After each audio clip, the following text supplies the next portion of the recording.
Leviticus 6. The Lord said to Moses, "If anyone sin and is unfaithful to the Lord by deceiving a neighbor about something entrusted to them, or left in their care, or about something stolen, or if they cheat their neighbor, or if they find lost property and lie about it, or if they swear falsely about any such sin that people may commit, when they sin in any of these ways and realize their guilt, they must return what they have stolen or taken by extortion, or what was entrusted to them, or the lost property they have found, or whatever it was they swore falsely about.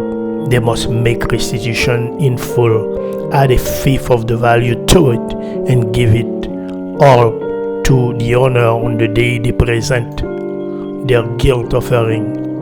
And as a penalty, they must bring to the priest, that is, to the Lord, their guilt offering, a ram from the flock, one without defect and of the proper value.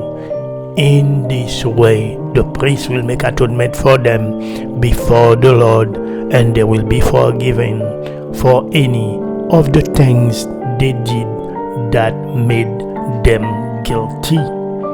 The burnt offering.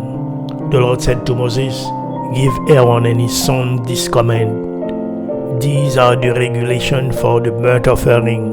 The burnt offering is to remain on the altar throughout the night till morning, and the fire must be kept burning on the altar. The priest shall then put on his linen clothes with linen undergarment next to his body, and shall remove the ashes of the burnt offering that the fire has consumed on the altar, and place them beside the altar. Then he is to take off these clothes and put on other clothes, and carry the ashes outside the camp to a place that is ceremonially clean. The fire on the altar must be kept burning. It must not go out. Every morning the priest is to add firewood and arrange the burnt offering on the fire, and burn the fat of the fellowship offerings on it. The fire must be kept burning on the altar continuously. It must not go out. The grain offering. These are the regulations for the grain offering. Aaron's sons are to bring it before the Lord in front of the altar.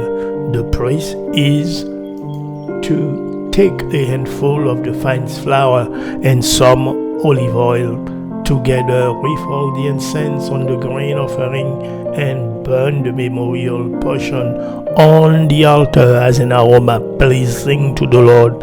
Aaron and his son shall eat the rest of it, but it is to be eaten without yeast in the sanctuary area. They are to eat it in the courtyard of the tent of meeting. It must not be baked with yeast.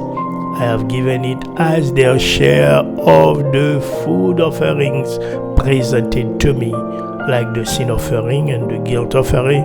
It is most holy. Any male descendant of Aaron may eat it for all generations to come.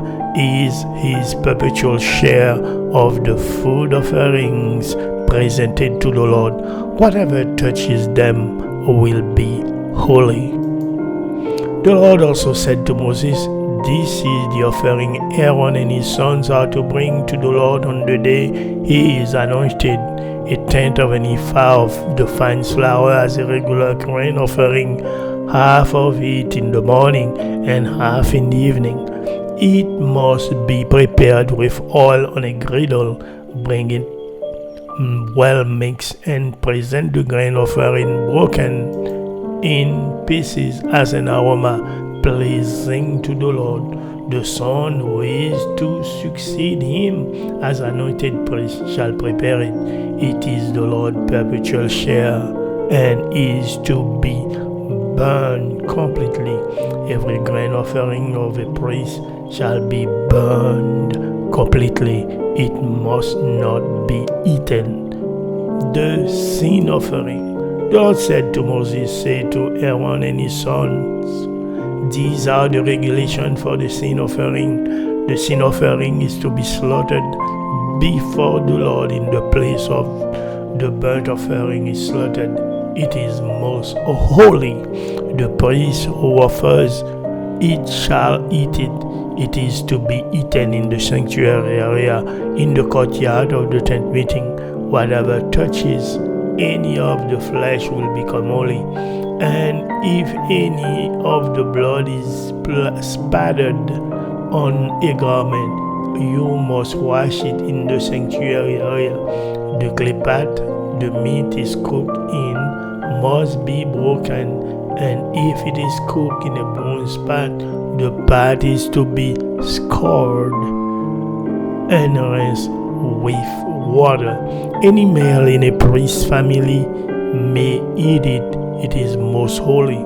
But any sin offering whose blood is brought into the tent of meeting to make atonement in the holy place must not be eaten. It must be burned up.